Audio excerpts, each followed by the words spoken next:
Welcome to IACP 2017 and the Public Information Officers track. My name is Zach Perrone. I'm a captain with the Palo Alto Police Department in California, and I am the General Vice Chair of the Public Information Officers section for IACP.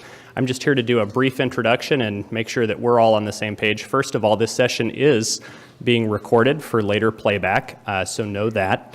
And that is something that's happening this year at several of the more popular sessions, according to early registration info on how many people viewed these sessions on the app. So some of the classes were rearranged into recording rooms like this one due to the content and the popularity of the subject matter, which is fabulous.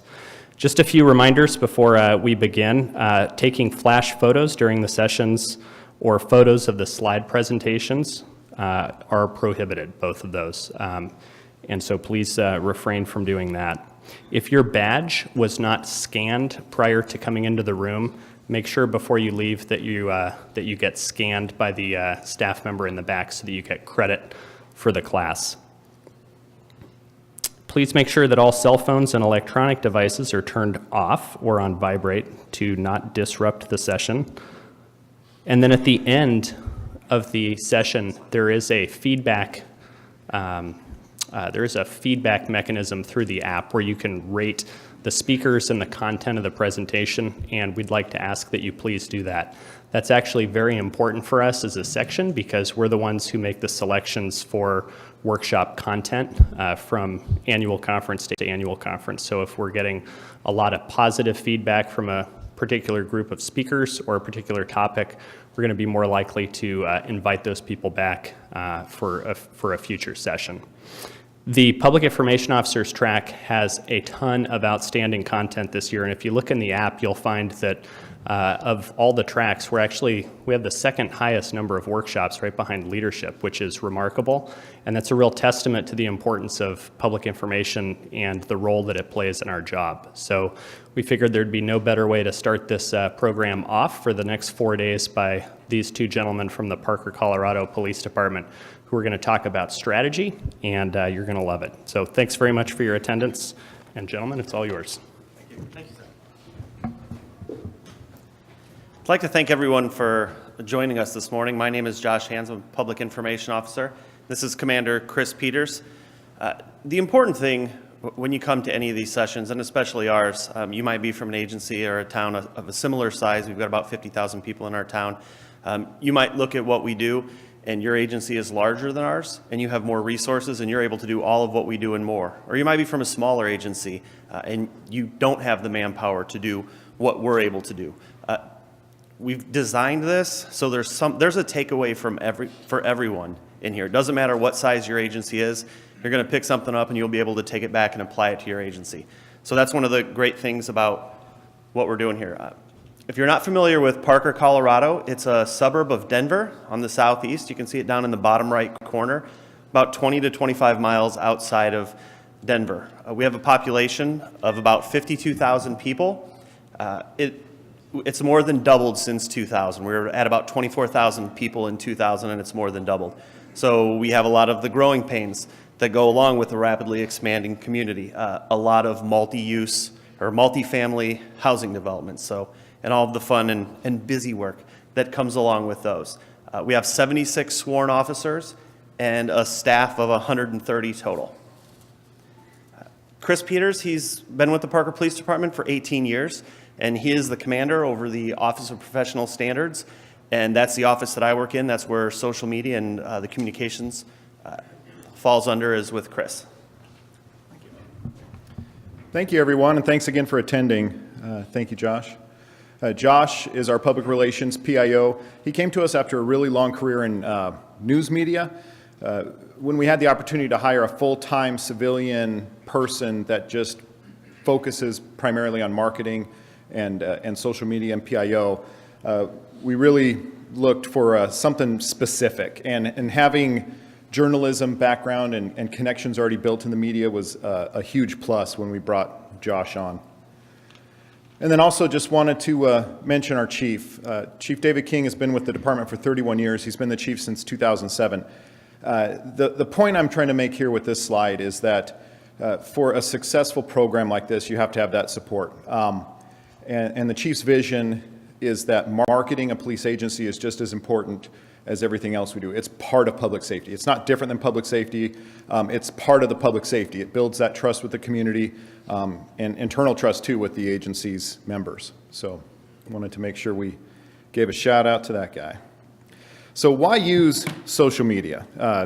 This is stuff that, most of you know. There's a lot of PIOs in this presentation, I'm sure, and a lot of people that understand the basic use. Why would we get into using social media? Why do we use it? You've got your public safety, general information dissemination, fake news credibility we'll cover. It's kind of a new term. Connecting with the community and public perception. So Josh is going to go into specifically how we in Parker use this, and then we'll get into some of the strategy, but part of this will be the strategy as well.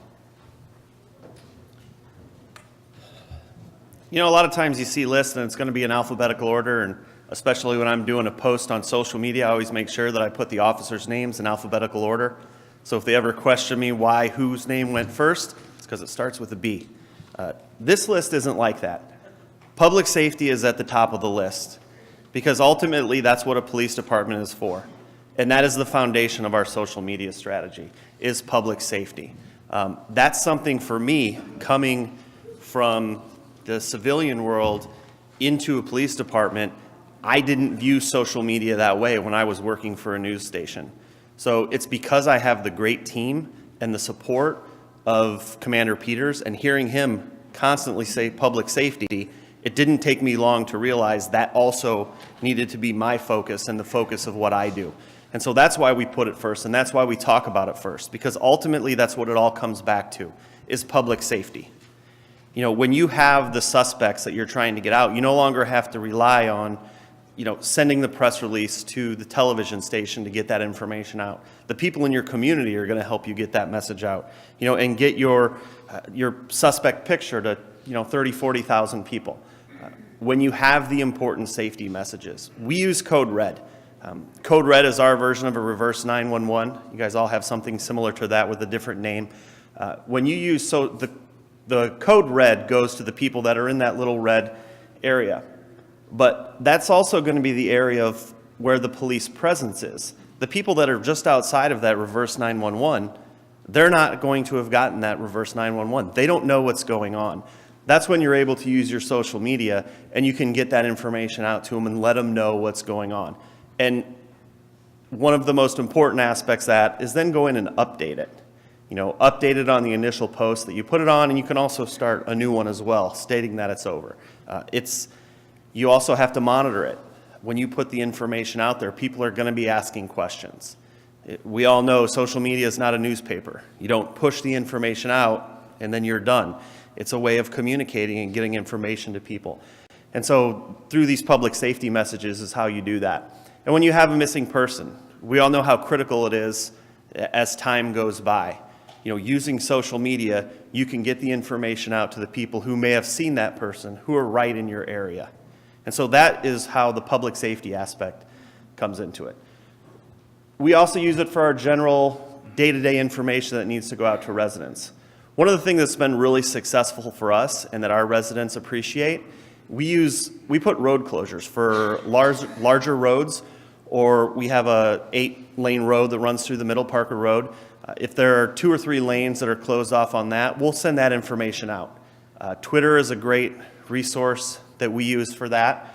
We also have a mobile app that we use, MyPD, and people really seem to like getting those updates on their phone as well.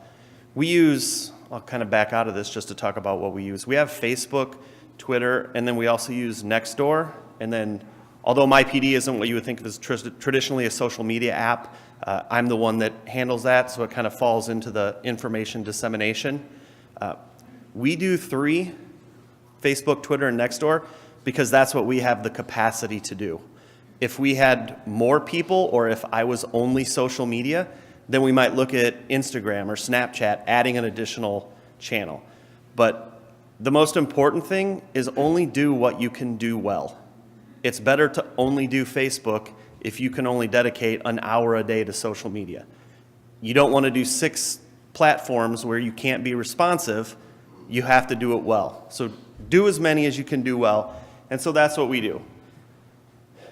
When we have classes, when I started, we had Facebook and Twitter, and through the interview process, the question to me was, what should be our third platform? And so I had to put a presentation together on what we should add.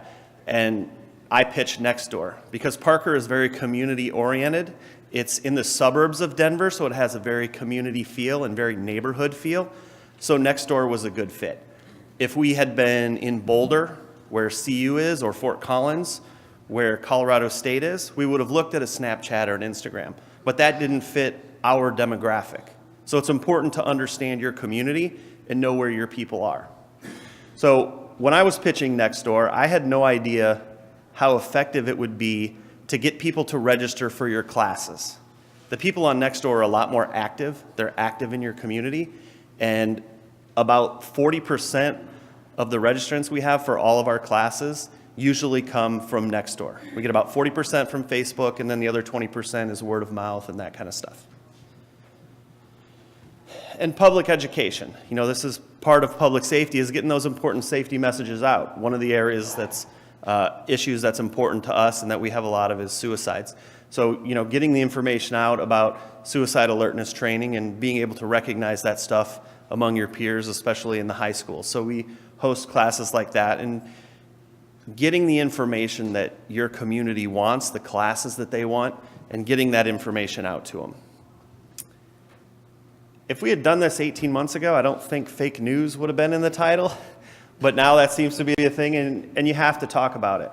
I'm not sure if any of you have, I'm sure many of you have kids in school, and know the difference between lockdown and lockout. And so on our website, a lockout means well, we're in Colorado, so a lockout might mean that there's a bear or a snake on the playground, you can't go outside.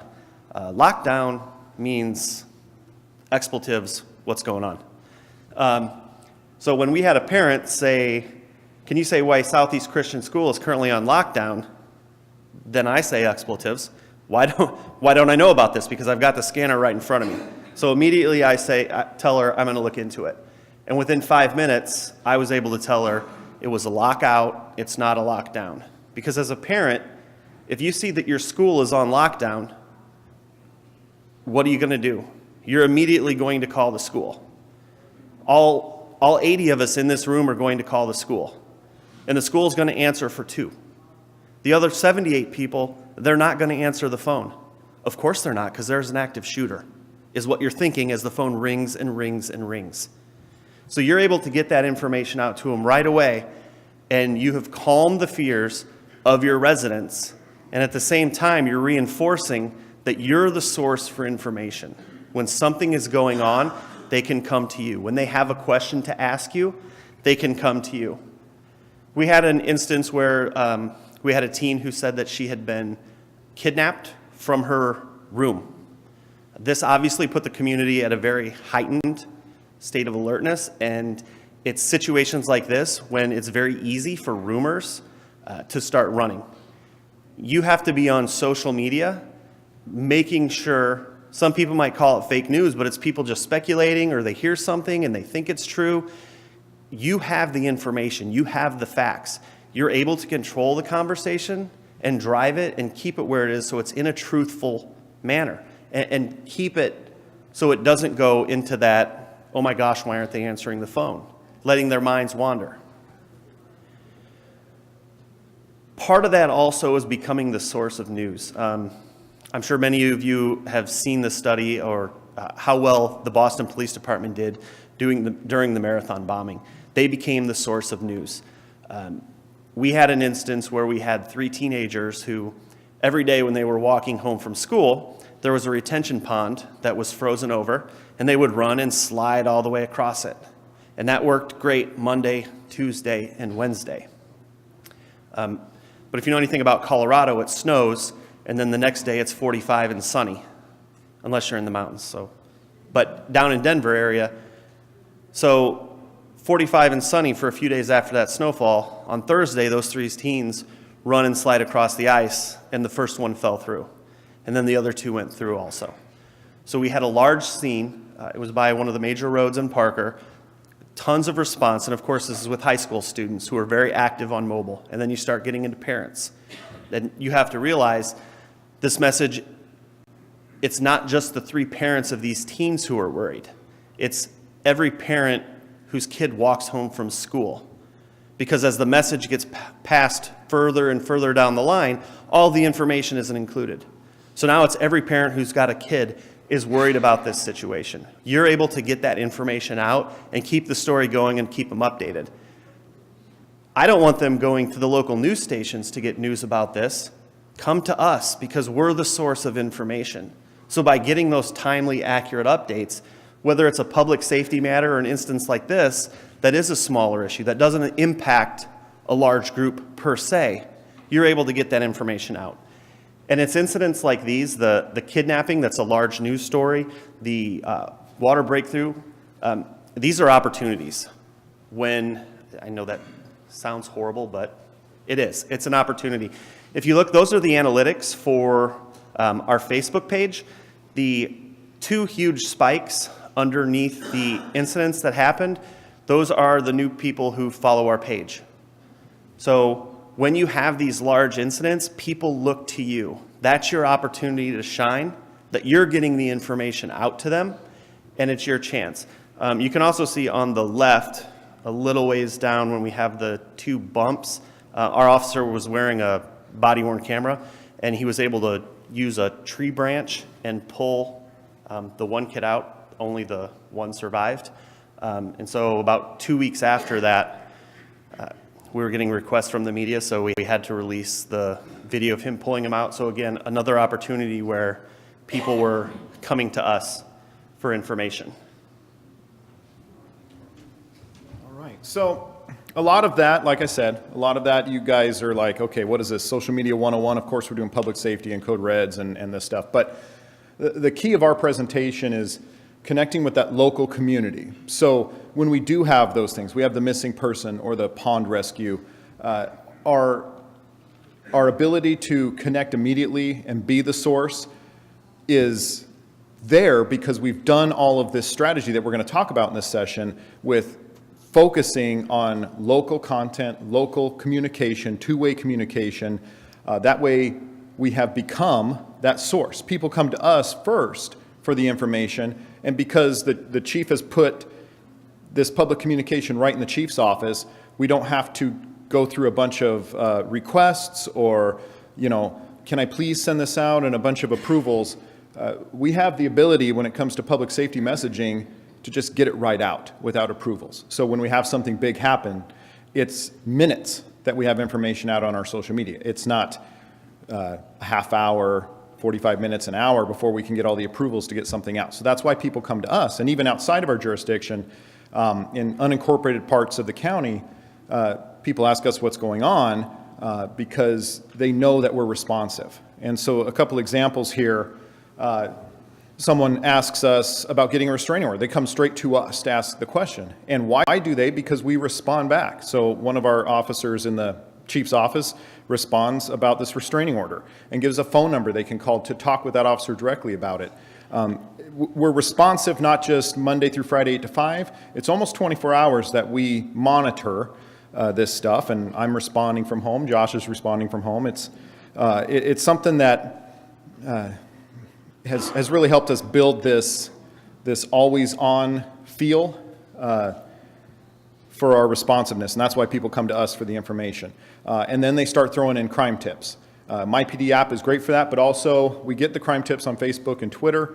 At first, when we started getting this stuff, because we really didn't realize what kind of situation we were building when we kept responding all the time, but we started getting a lot of tips on Facebook and Twitter, and our first reaction was, no, let's just tell them, call dispatch. Shut that down, call dispatch. But this is the world we live in. This is how folks want to report some stuff. So we take this and we forward that to our dispatch or our sergeant or whatever. You have to figure out what works for you and your agency, but it's really great to have that 2-way communication and not just have a presence on Facebook. Public perception, any chance we have to show locally that our officers are out in a very positive setting, we jump at that all the time. Our officers here are out with a unified basketball game for special needs students at the local high school. Officers from all over the metro area annually go to the Children's Hospital and help in an event called Cops Fighting Cancer. And then we humanize the role of law enforcement as well, obviously with permission from the officers or dispatchers or whoever we're going to highlight. We ask them permission to show the baby or whatever, but anytime you have a chance to humanize is not a terrible thing.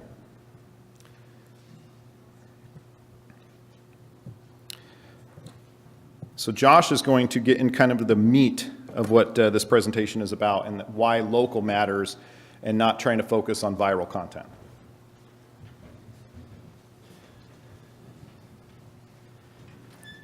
The reason why local content matters is because Facebook and Twitter are a business. You do not have the same results on your page, your personal page, whether it's a friend or our council member. It's a personal Facebook page versus the Parker Police Department. All of our government pages are treated the same as business pages.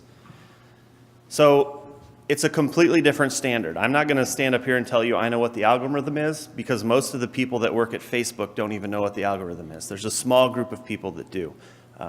The last time I saw, it was estimated that about 14%, as a business, about 14% of your followers will see one of your posts.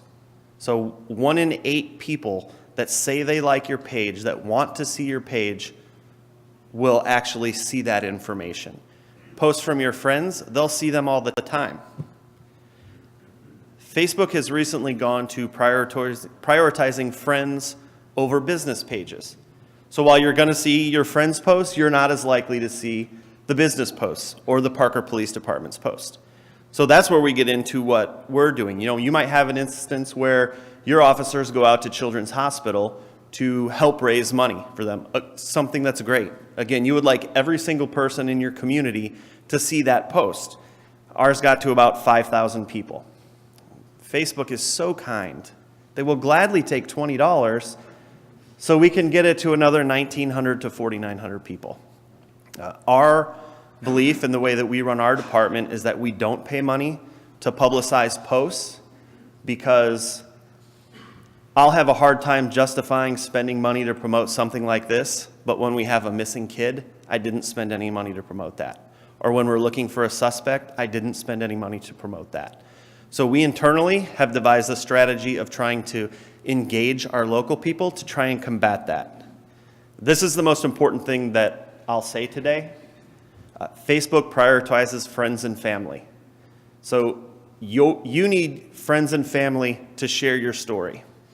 If I post that picture of a missing person and you post that picture of a missing person, more people are going to see it because he shares it, because it's a personal page. So you need content that engages the people in your community, that gets them to start sharing it. That's why it's important to focus on local, so that people see the information that you have. One of the strategies that we use to ensure that we're connecting with the local community is identify tastemakers in the community, people that are influential on social media, influential to the community, and getting those folks to watch, stay updated, to have a two-way communication with our agency, and, like Josh just says, they will share our information. So we will actually reach out to these folks ahead of time. If they're not already engaged with us, we'll identify them, see who's really popular on Facebook and Twitter in our local neighborhoods, and connect with them, call them up, send them a direct message, say, hey, I'd love to meet with you, and see if there's a way that you can help the community by getting this information out. And so connecting with those tastemakers has been a really huge bonus for us, and exponentially just boosts the post without us having to pay money to boost the post. We pay in time and strategy and energy, but once we get these connections going, it's like boosting posts, and we're not paying any money to Facebook or Twitter or anything. So our mayor, he is a very influential fella on social media.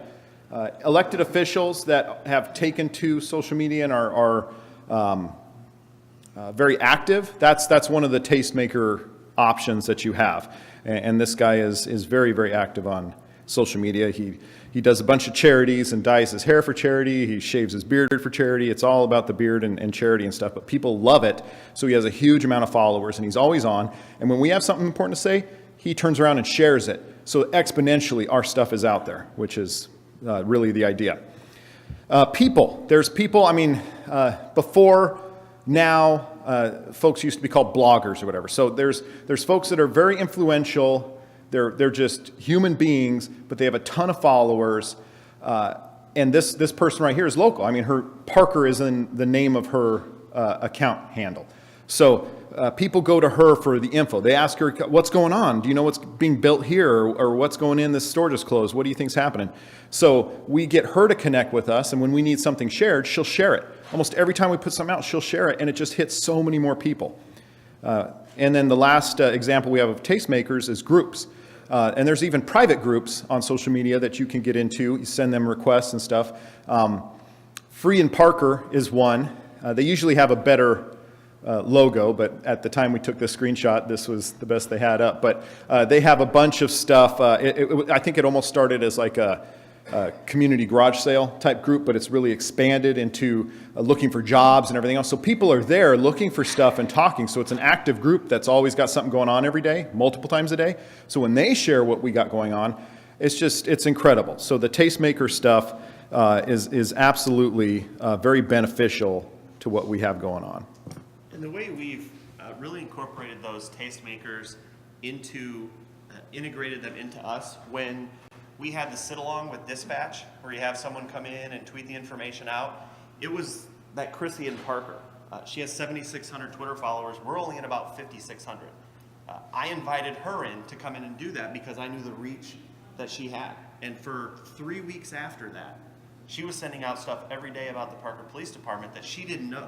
The programs that we had that we were doing that she didn't know about, she then was like, there was two of them. There was two people out there promoting this. Our Citizens Academy, we have 35 seats. It fills up in about 90 minutes when we open the class for our Citizens Academy. I hold a seat. The Free and Parker group has 12,500 members. The woman that runs it, she went to our last Citizens Academy. I now have, the police department has a tremendous advocate. Every week after we had our class for 10 straight weeks, she was in that group talking to those 12,000 people about, oh my gosh, I had no idea about the K-9 program. Oh my gosh, I had no idea they had a ICAC division, Internet Crimes Against Children division. She was telling them about the stuff we had. And now anytime we share anything, she puts it on there. She's also sending me messages. So by getting those people in and exposing them to your department, it just becomes another advocate for your department. And a lot of what we have going on now, it was great bringing Josh in, and I highly recommend if you're an agency that has the means to do it, and we're not the biggest agency on the earth, we're a mid-sized agency, but we had the means of bringing in a full-time person that can work on this marketing, and that's all it is. It's marketing the good stuff, marketing the good stuff, two-way communication all the time back and forth, so you keep that channel on and you don't have to boost posts.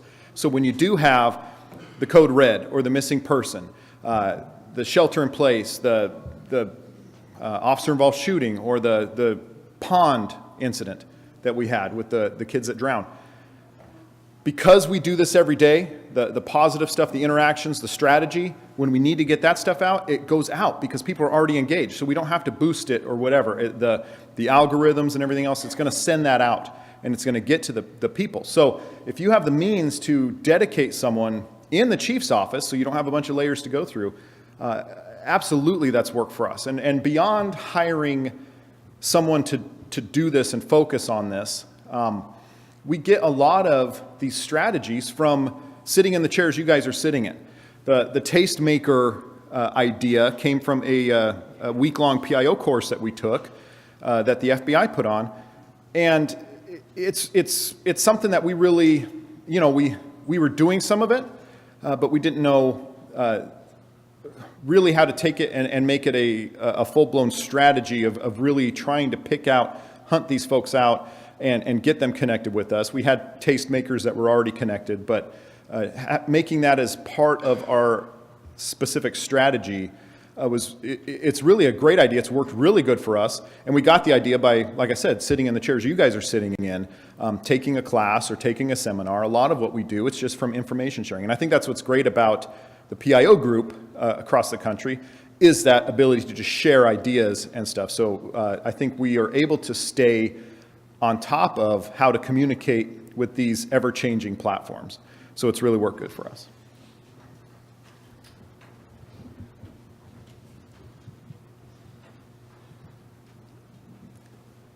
So getting into content creation, the content is already out there.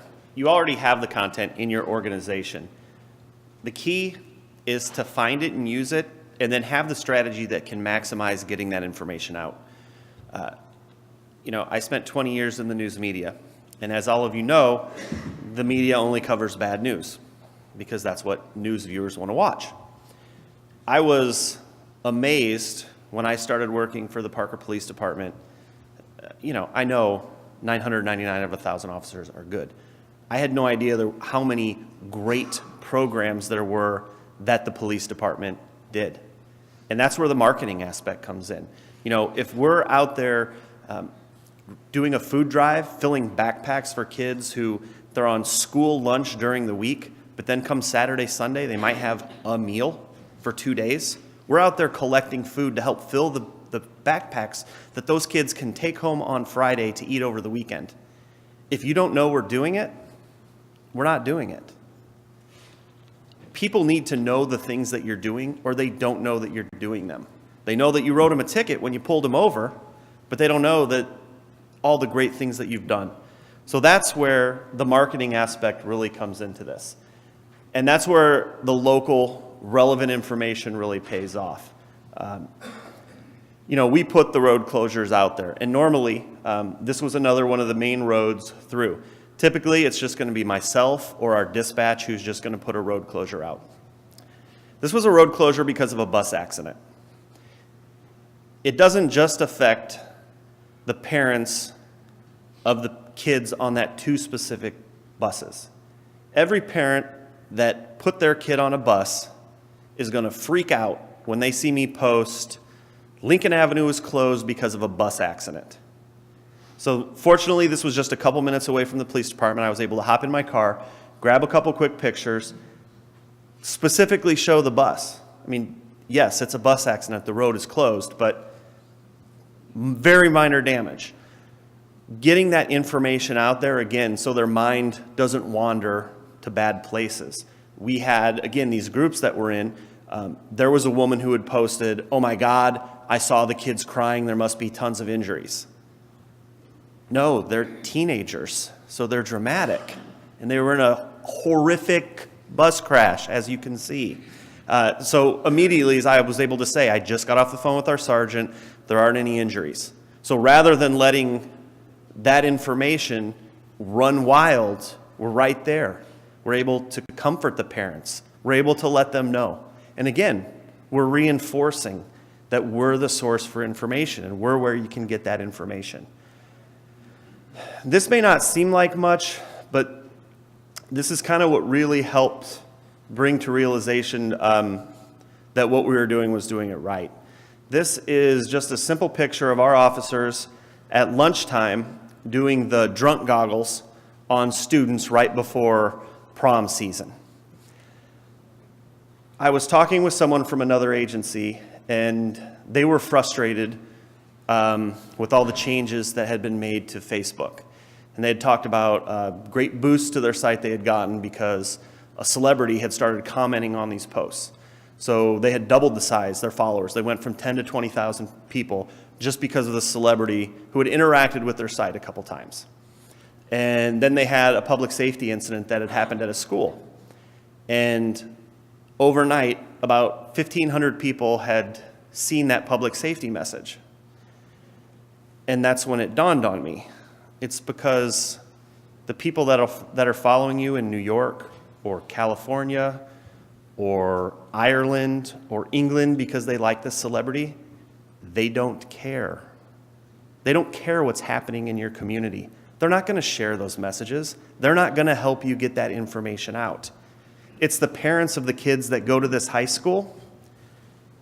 Overnight, 4,600 people saw our officer doing drunk goggles in a high school versus a public safety message that got to 1,500 people. That the light bulb went off. And that's when you start to form the strategy and understand what you're doing and why. And that's what really helped. And that's why I keep that picture in there to help tell that story. When one of the elementary schools, they got brand new playground equipment. Our officers were out there. We posted pictures to show that we're involved in the community. We're interacting with children. We're starting to lay the foundation of all of the different things that we do and how we help. And then, of course, when you have the critical incidents, you're going to be the source for news. We had a Douglas County Sheriff's deputy that was shot, and it started just outside of our jurisdiction. We were monitoring the information. We were monitoring the radios from the time when it started because it was so close to our jurisdiction. And when it came into our jurisdiction, we started putting the information out immediately. And we were able to let people know what was going on, and we'll have a great story at the end of the presentation about that. As I mentioned with news, people that watch news like bad news, which is great news for you because your community is the exact opposite. Your community doesn't want to attack you. Your community wants to see the great things that you're doing. They want to be proud in what you're doing. So when you have successes, put them out there. Let them know. Our K-9 program is new. So when we had a great bust, we took like 25 pictures because Rico was not happy standing on the table. And that was the best we got. But we put it out there to let our residents know this K-9 program, not only is he adorable and do you love the dog pictures, but he's very, very effective and successful. We had an individual that was staying in a group house. He had a traumatic brain injury, and he had walked off. So I was responding out as a PIO, and I happened to be following one of our officers, and dumb luck, we pull up right behind this guy as he's walking. So you can see the officer has just put his vehicle in park. I'm going to say my vehicle was in park when I took this picture. Maybe. I took the picture of him. Again, you can't actually see who it is, so I'm protecting his identity. But then, we had put the post out about 15 minutes prior that we were looking to this individual. Here, I'm able to show a photo, proof of performance. We have found this person. Look at what we're doing for those who are at risk in our community. We're helping find them. And these wonderful people. This was a situation where we put information out on our social media page. We had people who had stolen one of those little Jeeps that your kids ride in down the sidewalk. It had been delivered by Amazon, and these people had come and stolen it off the porch. We put this image out on social media asking for the community's help identifying these people. And fortunately, the boyfriend, an ex-boyfriend of that girl, called us and said, I know exactly who that is. So because we put the information out there, we were able to identify who they were. And they're in jail now. Not because of this, because they were really bad people and did other things. But this was another one of the things that they had done. We put, the cute little busted graphic on it, and then we said thank you. We thanked all of the people that helped us do that. Yes, it was just the one person that called in, but we reinforced to every person that helped us, thank you. We couldn't have done this without your help. And think of the world that we live in. I'm going to change the picture on my Facebook page, and that's going to stop whatever injustice I see. Here is where they can do something. I can actually help share this message, and I'm helping the police department. People will go that far for you. They'll click. Not sure how much further than that, but they will do that for you. Same thing with all your trainings and your promotions and your awards. These are all things that your community can take pride in what you're doing. This first example, we hosted back in February a training, 2 trainings actually, so we could train our entire staff. from our patrol officers to myself as a civilian PIO to the front desk to our detectives. These individuals came in from the Deaf and Deaf Blind Society to train us in how to deal with individuals who are in these situations. One of the things I learned, people who are deaf are less likely to report assaults, whether it's sexual assaults or physical assaults. So when we put this post out there, not only are we showing all of our residents that we care about this at-risk group, we are taking lengths to serve them. Just as important as that, the members of the community, of this small subsection, the deaf, the blind, and the deafblind, we're telling them, we know how to talk to you. We've been trained properly. You don't have to worry about coming here and someone at the front desk cocking their head sideways because they have no idea what you're talking about. So we know there's trouble. We trace the X on your back, and you know that means put your hand on my shoulder, I'll lead you to safety. So you're putting those trainings out there so that people know how much you care. Promotions. People love promotions. One of our officers, Chris Kozak, he was promoted to sergeant. We posted a simple picture up there telling him congratulations. We got more than 40 comments from people who had interactions with the officer saying what a great officer he was, how wonderful it was. And again, you're building pride in your department. And anytime you win awards, we had 3 officers who got a life-saving award. Sergeant Shavinsky on the left, now Detective Heyer, and Officer Biles on the right. People love that stuff. They're going to come out and be so proud of you and catching bad guys and saving lives. It doesn't get any better than that for the police department.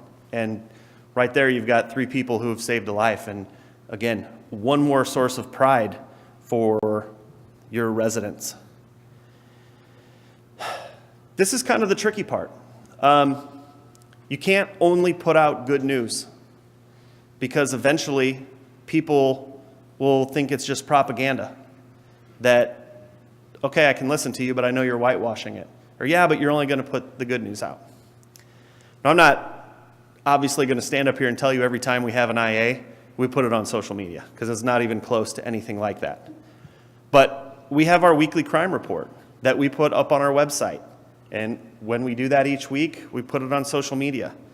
We're acknowledging there's crime in our community. You know, we have the crime mapping tool that we show them. We would love there to be no crime in the community, but we understand that it exists.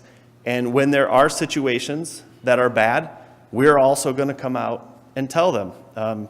Chief King is here, and one of the things that was fantastic to me in my first month going from news to the department, we were all in a meeting and we were talking about something that could potentially blow up because we might have done something wrong. And the chief said, well, if we did something wrong, we'll tell them what we did wrong, and we'll tell them what we're going to do to make sure we don't do it again. I was like, wow, I am in the right place. That's exactly how you should handle crisis communication, or when there's a problem. Confront it, admit you did something wrong, and how you're going to fix it. It's going to be a news story. You can confront it and have it be a story for a day or 2, or you can cover it up and try and hide it and be deceitful, and then you're going to deal with it for a week. So that is why you do both the good and the bad news. Going back to my days as a news photographer, when I started in Denver, one of the things the news director said to all of us when he had us in a meeting is he never wanted to see video of needles going into arms, like for a flu shot or anything like that. And he didn't want to see a gun pointed at the camera. And so as a photographer, I was like, oh, that's great, because I don't want a gun pointed at me. He's like, yeah, I don't care about that.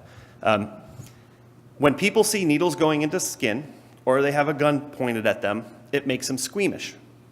And he said, I don't want the viewers of our news to be watching our news and to have a bad taste or to feel squeamish.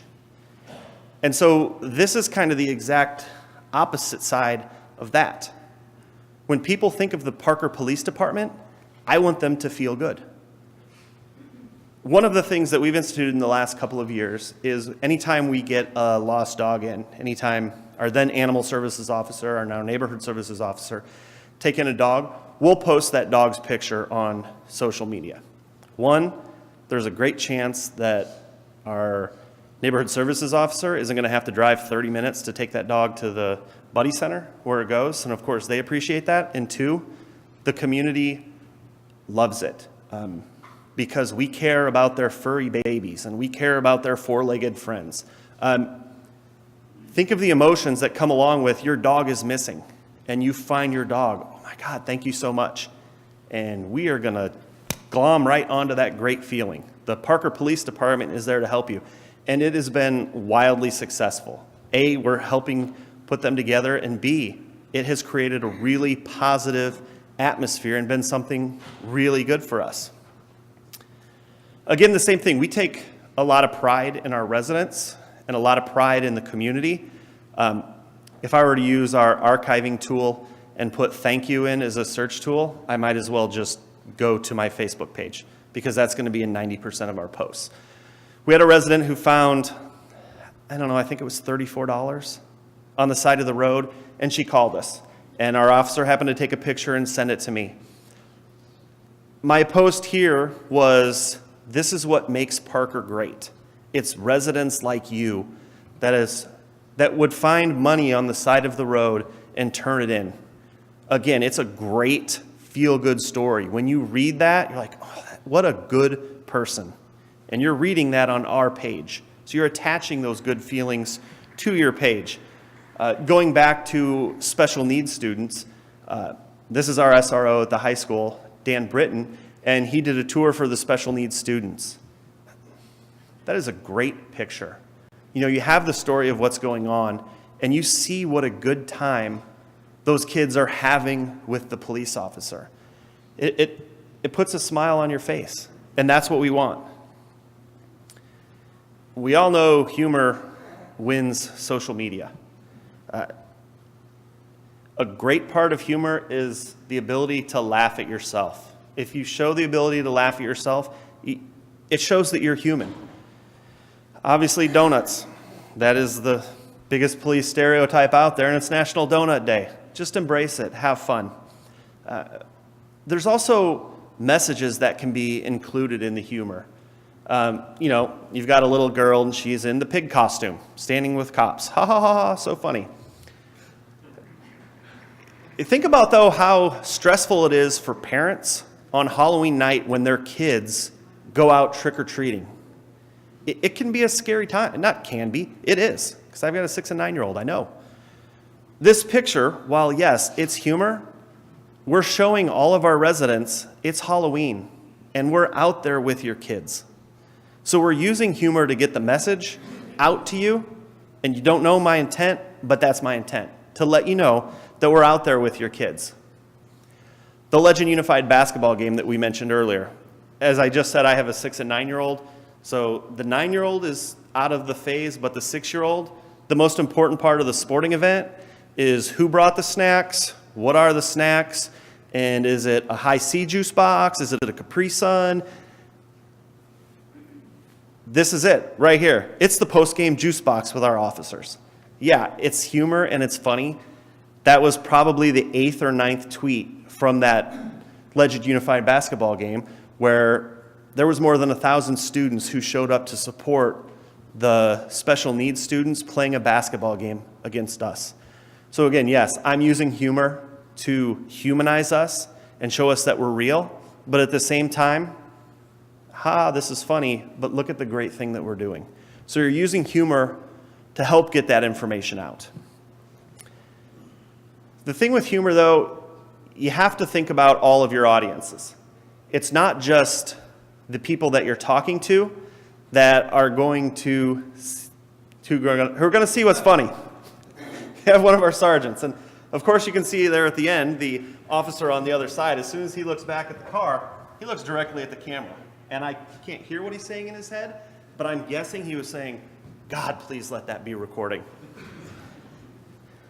So, of course it's funny. You see the sergeant on the right, he's walking, talking to the officer, walks into the pole. as I can see by everyone's reaction, it's funny.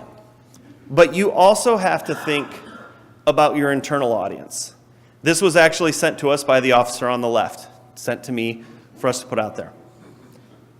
We didn't post it on social media because I was a little bit nervous about the perception that it might have internally. I wasn't 100% sure if the sergeant that walked into the post would be okay with it.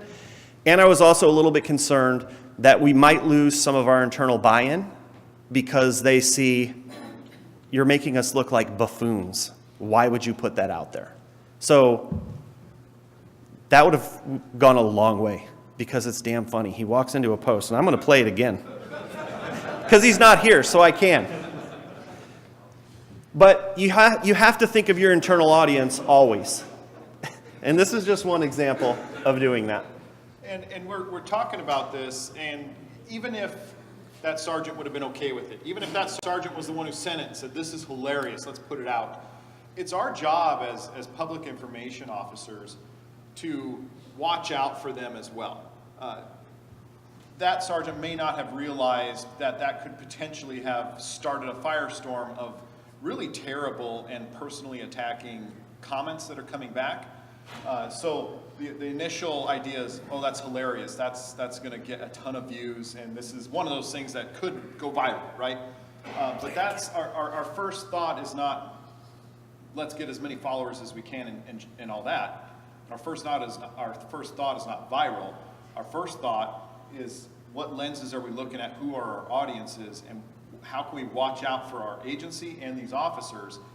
And so even if that officer was the one who submitted to us and said, please put this out, we have to go through those filters on our end to watch out for that, because they may not be thinking of that, and they may regret then sending that to us if it turns into something really negative and really attacking on them. And it's because of that always thinking of every audience, and including the internal audience when you're in your thought process. We have that internal trust. I went to one of our officers, it was New Year's Eve. I said, I need you to come out here and take a picture for me. And he said, what for? I'm like, all right, I'm going to say, when the ball drops, our officers won't give you a kiss if you're in the back seat for a DUI. And he's like, yeah, okay. I'm using humor, and I'm talking about we're going to have DUI saturation points, which, except for the 3 people that get DUIs that night, everyone supports. Including the public safety message, plan for a safe ride home before you start drinking. So putting up a post like that, I knew some of our female followers would comment, and they did. Does this mean if I'm not in the back seat, I get a kiss at midnight from an officer? Again, there's the engagement that helps spread that message that you're doing the DUI checkpoints and you're out there giving them the public safety message of planning your ride home before that. I was talking to the person that does social media for the school district. He said, how did you get an officer to agree to stand there and wave his finger no at the police car? It's that trust. They know that I'm looking out for them. I'm not going to do anything to make them look stupid. They understand what the goal is. And that's how you can do it, by always thinking through all of your different lenses. This is another thing that we picked up at the FBI LEDA class that we've started using. Defining words and phrases. How do you want, and this is something I think is a great takeaway, how do you want your agency and officers perceived by your community? So we sat down, there was 4 of us, we came up with 10 to 15 words each, then we got in a big group, and we went through the list and came up with our 10 words that we want our agency and our officers defined by. Yours are going to be different from ours, might be the same. Accountable, community engagement, compassionate, courageous, human, innovative, integrity, professional, public safety, and transparent. I printed this list out at my desk. I have, here's my computer monitor. Here is that list. Anytime I'm writing stories, my first inclination isn't always to use this. I'm a lot of times going to use a synonym. Well, it's easy for me. Then I look at the list. I'm like, oh, I can put public safety in there. I'm planting these words in each one of my posts, so when the community reads them, they're going to continually read it over and over. And you're able to influence them and start to use these words That's what they'll start thinking when they see your agency.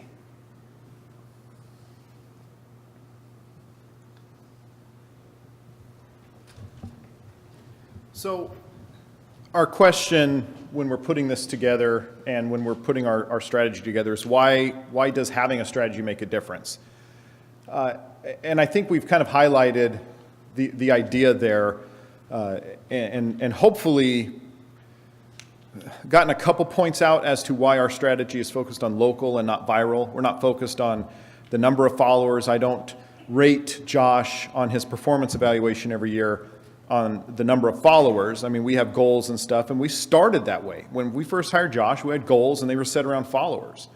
But moving that strategy and looking through a different lens on exactly what we're doing and knowing that the final idea that we're always trying to get at is if we have the bad thing, that more people see it.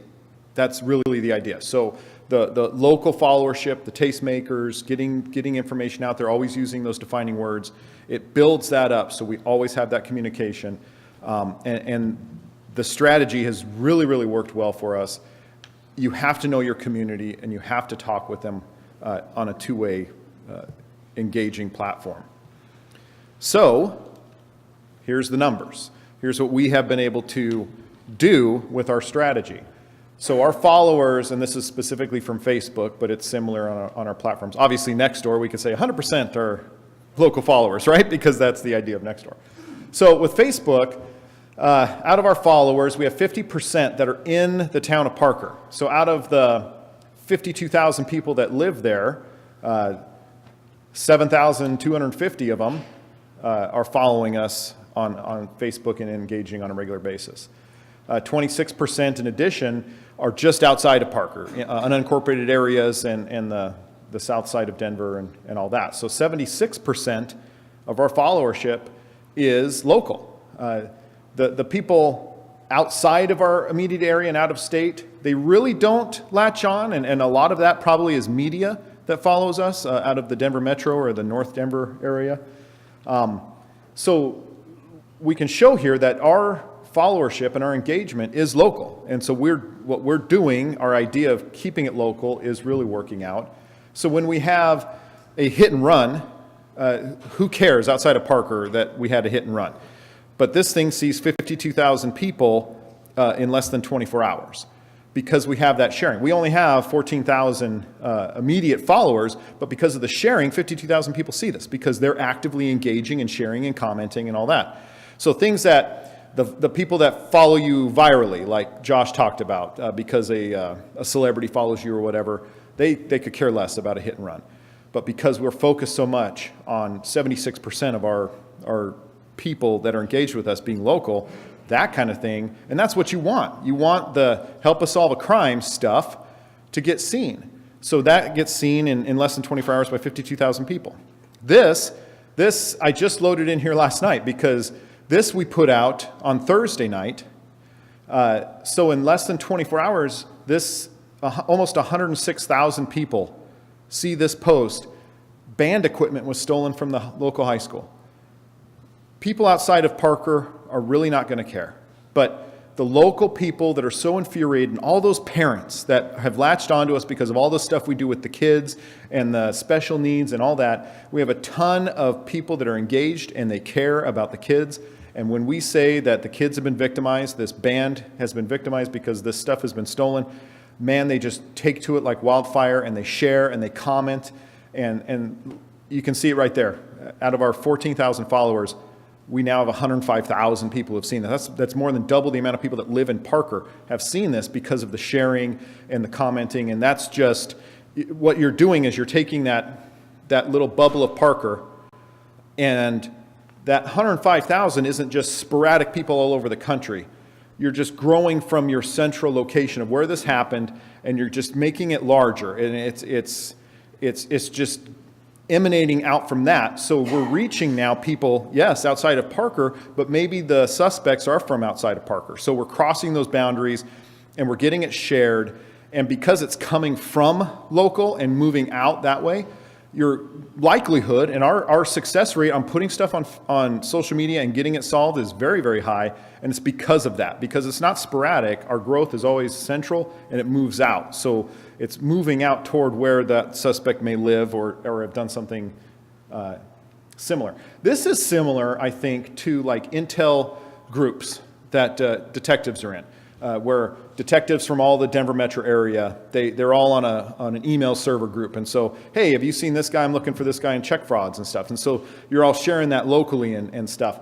This is the same stuff, but now you're getting the citizens involved in that intel group. It's fantastic. It's really worked well. And I think Josh mentioned it earlier, we use an archive system. It's a software program that we spend money on to archive all this, to make sure that if someone comments something and they're like, well, that was stupid because I just admitted to whatever, and they delete it, it's archived and we have it for prosecution. So in these cases, if something on social media helps us solve it, Josh or I are able to take the actual data from the archive and give that to the detective for their case filing.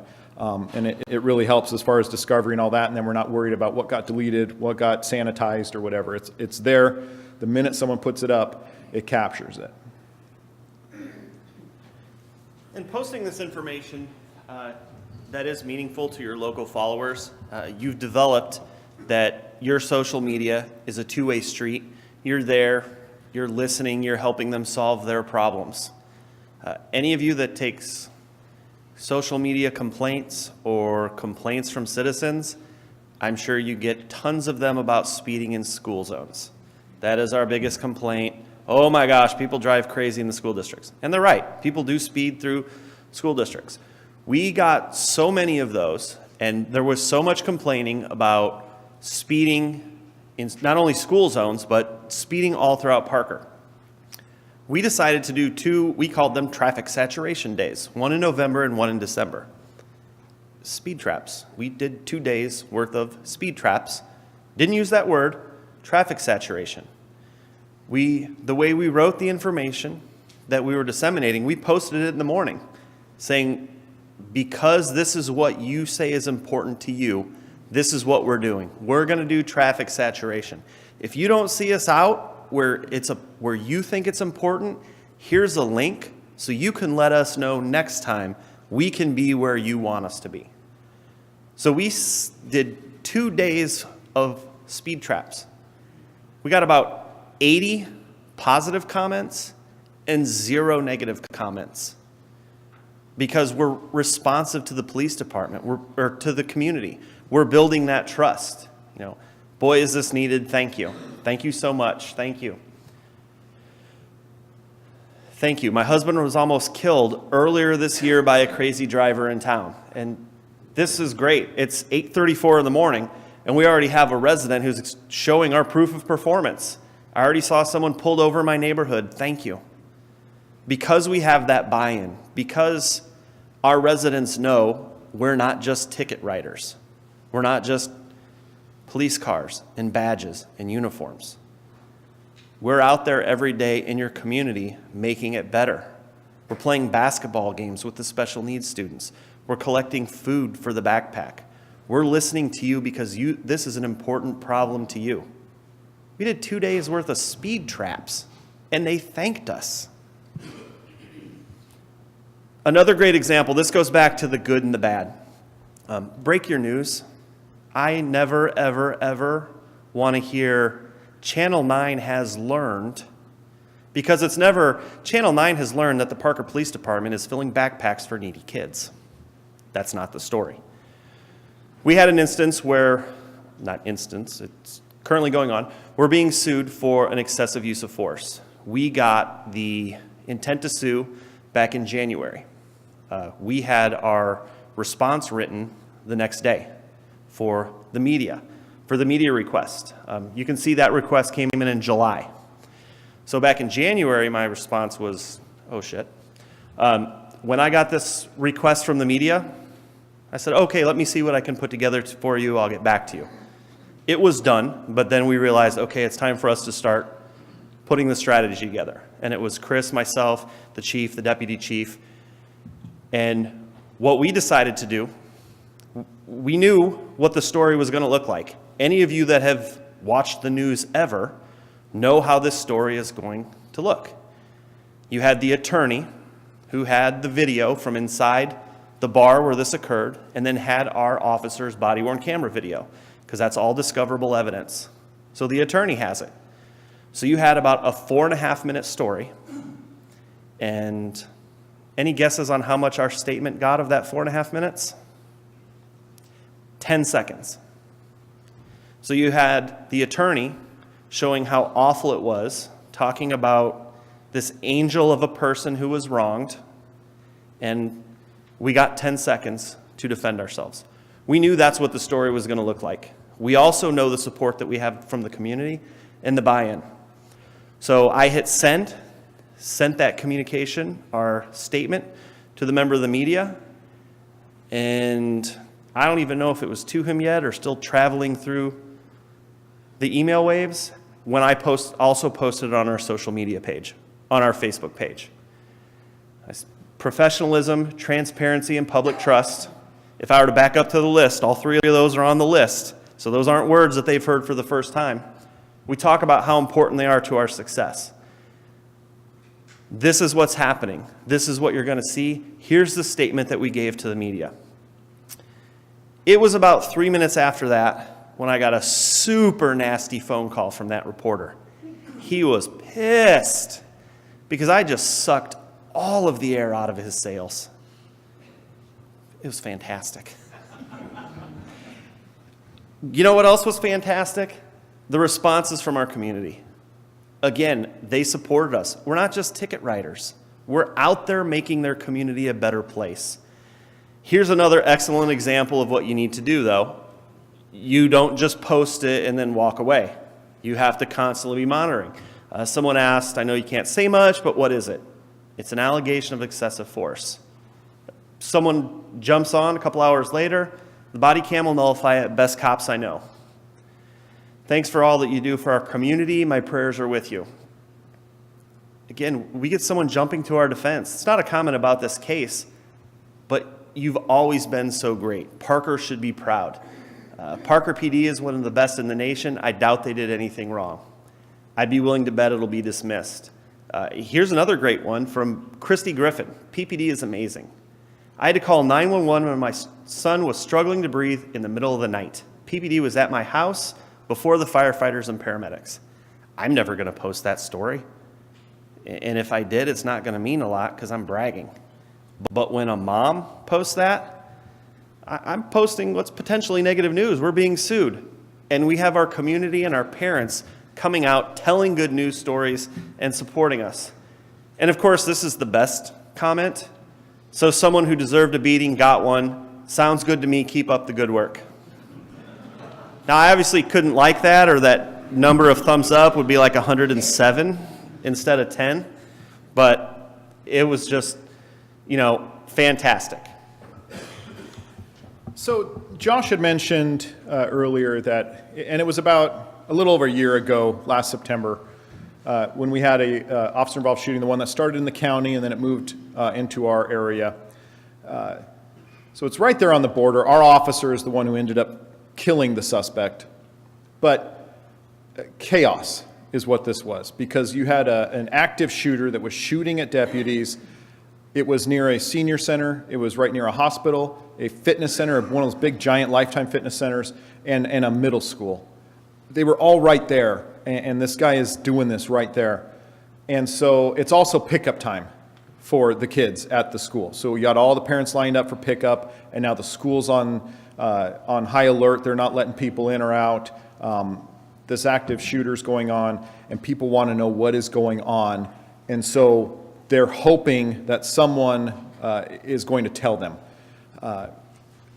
And this is that difference of having your PIOs in the chief's office versus having to get a bunch of permissions. We weren't the original primary agency on this, but we were able to get the information out in minutes, and people started looking at us. The originating agency, it took them much longer to start getting information out.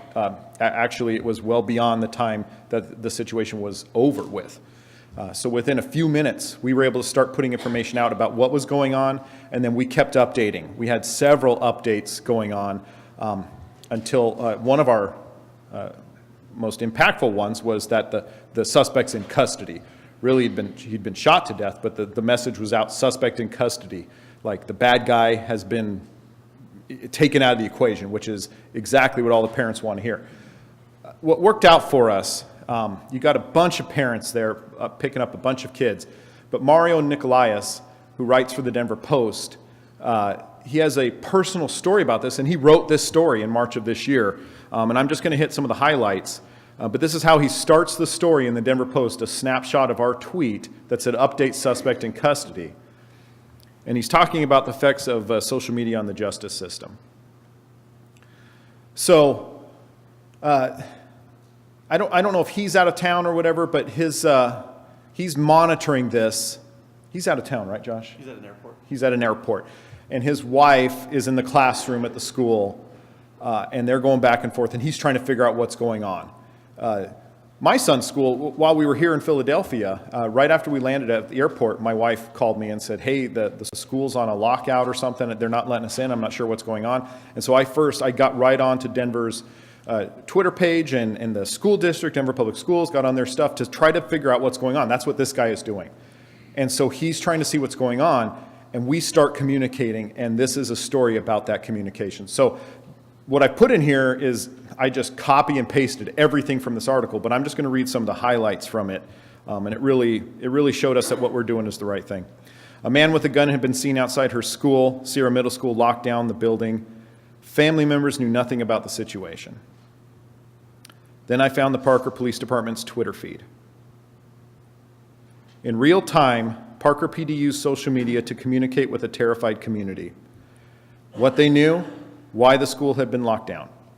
I finally took another breath when I read their tweet, "Update suspect in custody." Clearly, the Parker PD had thought through how to handle communications in an emergency situation and understood the power of disseminating information across a broad net quickly. Thanks to the Parker PD, my mind didn't need to invent scenarios. I think that is a super powerful statement. That is exactly what we're trying to do as PIOs, is to be the source, accurate information, so people don't have to invent scenarios out on the net. That Twitter stream gave me an outlet to get concrete information. Beyond emergency situations, social media helps connect law enforcement to communities. So later in the article, it's kind of a statement, and it's kind of our closing statement in a way too. To anyone that hasn't yet decided that social media is just as integral a part in your law enforcement strategy as what are the equipment purchases we're going to make next year for officer safety. This is just as important. It's the reality. The entire justice system exists in today. It isn't a question of better or worse, but rather adjusting to a new environment. And he's talking about social media, that law enforcement needs to be on and active in social media. That hasn't always been a strength of our system, but one it must face nonetheless. So that was fantastic. We didn't ask him to write this article. It's just fantastic that he did, and it really is a testament to what we're trying to do, and why we were able to get so many people tuned in is because all the work we did prior, all the work we did locally to get all these people listening to us. So when we started sending information about what's going on, they're hearing it and they're turning to us for the information. You know, and we were fortunate from the standpoint that one of the writers for the Denver Post, his wife was directly affected. And he is able to tell the story of the terror and the relief when he got the proper information. There were thousands of people just like him. You had these parents in the pickup line to get their kids, and you have officers running by with their AR-15. They're in line to pick up their kids at school. That's terrifying for parents. We were lucky, was a reporter to tell that story, but there were thousands of people who were going through that, who go through that in your communities when you have these incidents that happen. And so that's when they're turning to you. That's when they look to you. You know, when you have those spikes and you get those new people who tune in yes, they're tuning in because of this specific information, and they're new. They like your page. They click like on your page, and they start scrolling up to see what else you're doing. Okay, yes, we had this terrible situation with an active shooter in an RV. And they scroll up a little bit, and there we are at the Legend Unified basketball game. They go a little further, there we are filling the backpacks for the kids. There we are at the elementary school. There we are trying to teach the kids the effect of drunk driving. So those are the times when they turn to you. You've already got this huge log of great things that you're doing for community. And we're all doing them. Every agency in here does great things. If your community doesn't know that you're doing it, to them, you're not doing it. That's why it's important to get this information out. And that's why you do all those things, to get the public safety messages out, to get the network out there when you have the incidents. I know we have a few minutes left, so we're certainly open to any questions. And the exciting thing about going first is hopefully by the end, not hopefully, I know by the end of this week, it'll be great because there'll be stuff that we don't have in here that we're going to add to what we do, because information sharing is so great. So any questions or anything you'd like to add? What type of analytical tool do you use to identify who your audience is? We largely just use, for Facebook, we just use the Facebook metrics. For Twitter, use Tweepsmap. And one of the things that's good about that is it tells you who your new followers on Twitter are. It also tells you, I think the way they word it is people who made a poor decision. And it shows you the people who made a poor decision and unfollowed you. If they don't have an address, or they're from Philadelphia or Sacramento, fine. I don't mind that you don't follow me anymore. But if I see someone who unfollowed me is from Parker, I'm going to click follow on them. Because in today's world, when you follow someone, there's a good chance that you're going to follow you back.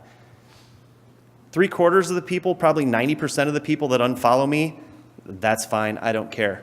But if I lose a Parker person, whoa, come back. I have stuff for you. And I'll follow them to try and keep them in there. So Tweepsmap is one that I use for Twitter. And then Facebook, I use the internal analytics. Do your Facebook posts simultaneously post to Twitter?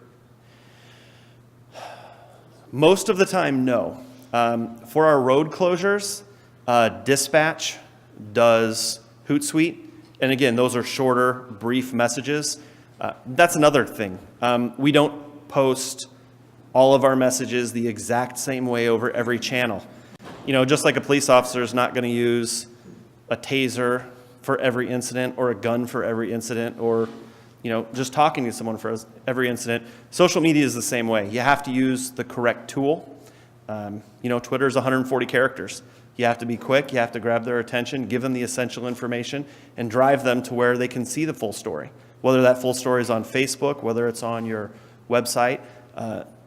We use Nextdoor very sparingly. We want people to know that when they see information from us on Nextdoor, it pertains to them. Our weekly crime report, I have our crime analyst break it up by districts, and I sent the GIS map to Nextdoor of our districts. So on Nextdoor, I post our weekly crime report.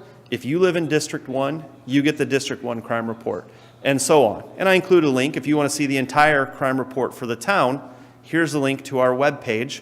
You're driving people to your webpage. And again, it shows that transparency. You're showing people this is what's going on in the town.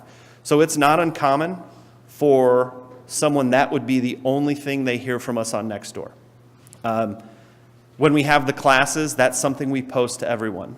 When we get that lost dog and post it, if the dog was found in Clark Farms, it's a pretty big subdivision, I'm only going to post it in Clark Farms.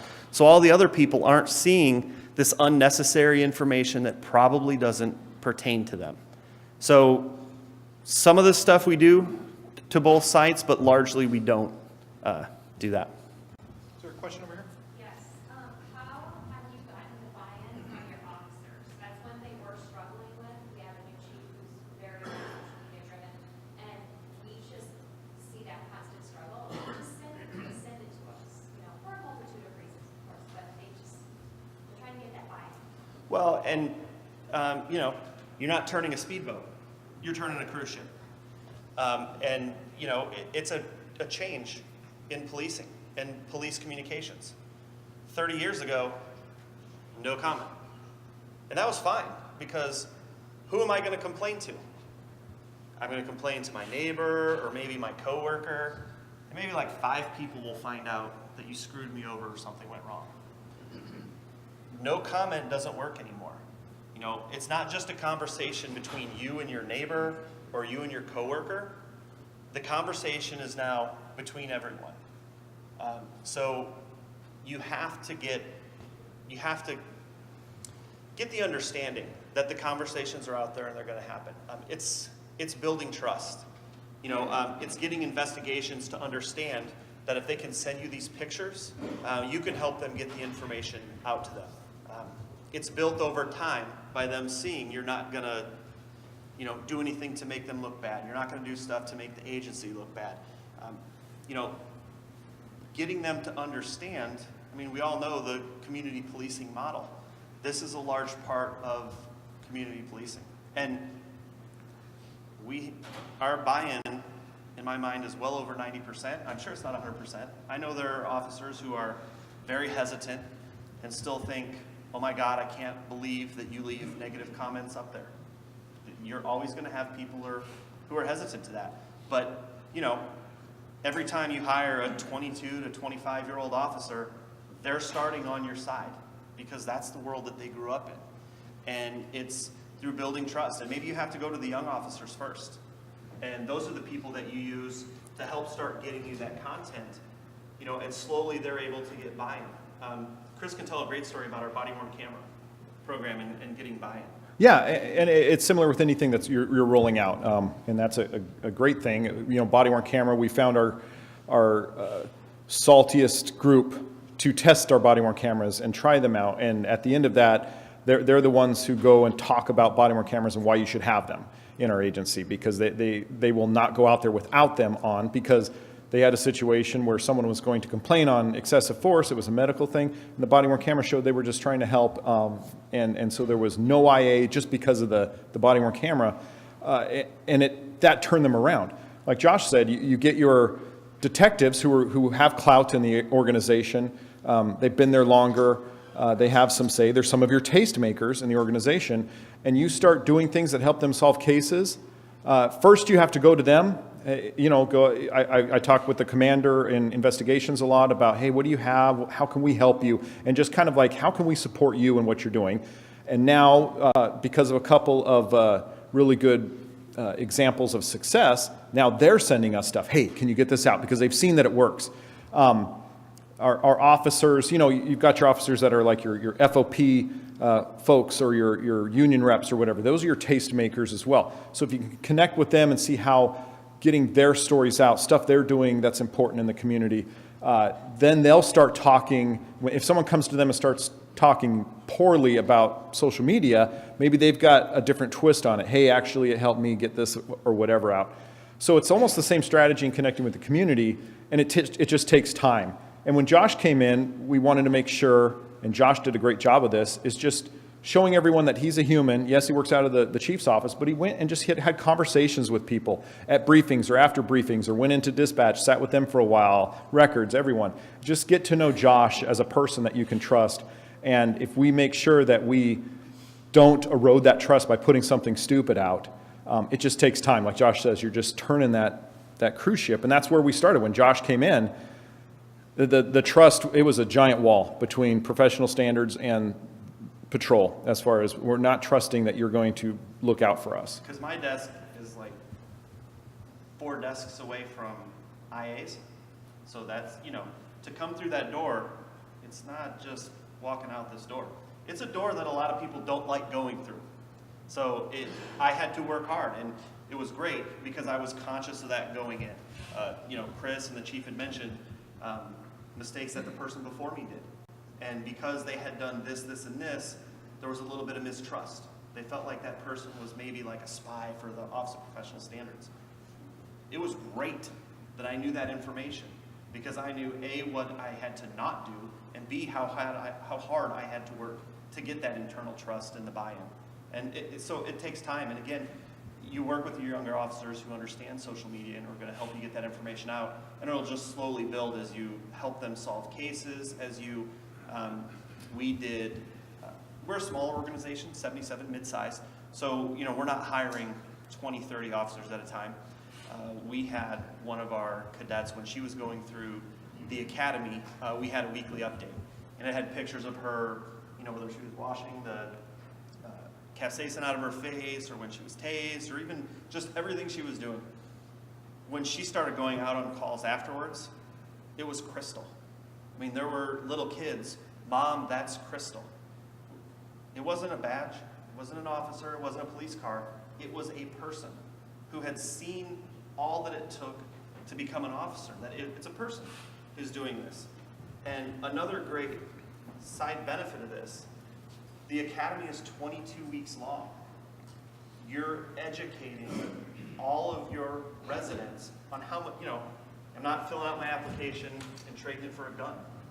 You know, this is how much we have to train to become police officers. And then look, we're going through the PTO program. That was another 16 weeks where she's got to ride along with another officer. So A, we were humanizing her, and B, it's about a year before you get a well-trained police officer that's out there by themselves. So that was another good example of using social media to help build buy-in, and she is obviously a huge supporter because, you know, she goes out there and she's a human. All right, so we've hit our time, but we'll be here if you have questions afterwards in the hall or wherever we end up. But thank you very much. Thank you.